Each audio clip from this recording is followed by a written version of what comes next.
Welcome back. We're in the company of a world-renowned illusionist, mentalist and hypnotist who's tricked and treated us over the 10 years. Did you paint that?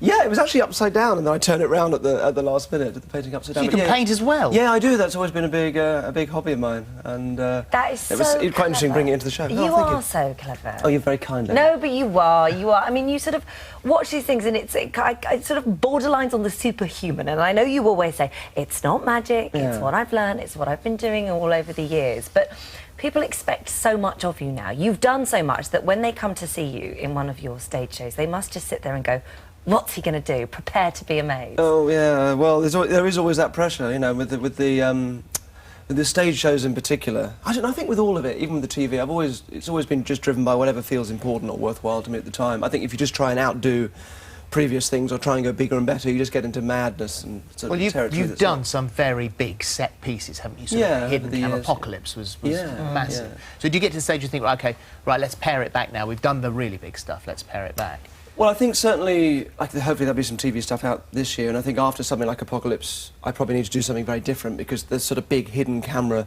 stunt on one person that doesn't know they're taking part. It's probably taking that about as far as it'll go. Yeah.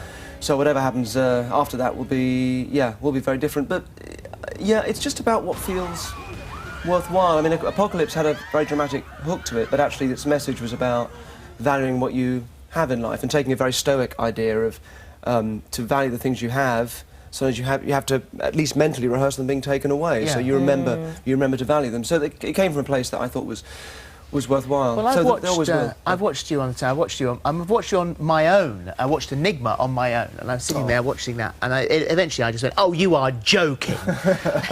And so the prep that must go into that. How long would a show like that, the show like that you're doing now, take to work the threads through? It's only a couple of months. It's a month of writing. I sit with my co-writer. So for Enigma and for the current show that I'm doing, Infamous, it's a guy called Andy Nyman.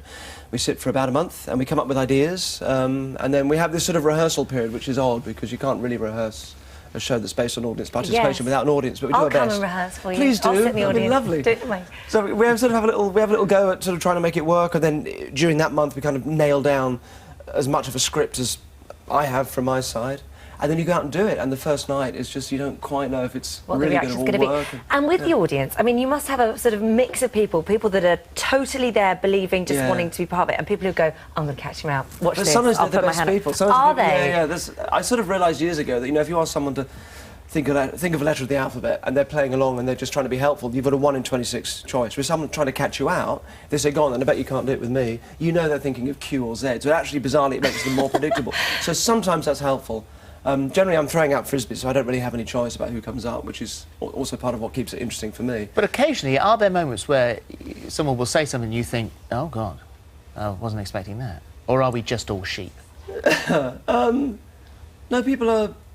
in some ways, we're all very similar. In fact, a lot of the show is based on that and have those sort of similarities that we all have and we don't know that we have. And actually, it's quite comforting, I think we all do share so much, which is partly why psychics can get away with what they do, because they can say stuff to you and of course you make it fit your own experience. That's amazing. How do you know that? Because the reality is we're all surprisingly similar.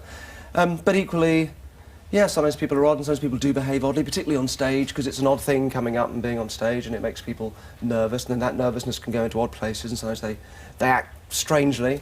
And that either serves the show or it doesn't. So I'm trying to kind of manage that and the audience's experience through managing what this person's like on stage. Where would you rather be, on stage or on telly? On stage, I think. I think for me, yeah, it's a more natural home, and I've sort of stopped doing the tricks so much on the TV. I think seeing them on stage is one thing, because you know you're not seeing an edited process. You're seeing everything. It could be you going up there or the person next to you, which is very different from watching something on TV that you know has had to be through a... Because you entirely believe it, because you've seen it with your own eyes. Yeah, and you're seeing it, you know, the little box around it on a screen as well. You just know there's... Everything about it makes it difficult, I think, to really connect with. Are you going to go to Vegas? Are we going to lose you? Are you going to disappear off? No, I don't think... Well, I've never had any... genuinely never had any ambition. So Broadway would be nice. Vegas is probably less a home for me, but it might be fun to do for a bit. But people do it for 10 years. I know, it's commitment. 10 years. I can't never have to work again. Yeah, but would you really want to? Would you want those? We'd have to do it for years 10 walking years. through a show and hating the audience, which I can only imagine is the experience. I'm not saying Copperfield does, but I imagine that must be the experience after. It'd be awful. It'd be awful. I'd like the feathers. I'd like. I'd do it for the outfit. I'd do it for the outfit. I take all that back. The new show is Infamous, and it's at the Palace Theatre until the 17th of August. Prepare to be amazed. Yeah, it sounds Go and fantastic. be amazed. And David Soul was there last night. We saw him in the papers. God, he was so lovely. I couldn't believe it. Apart from Starsky and Hutch, I grew up loving Salem's Lot. That was something I watched so many times, and it was very exciting to meet him. So yes. Thank you very much indeed. Thank you. Lovely to see you. Oh, huge pleasure. Thank you for having me. Thank you. Competition time now.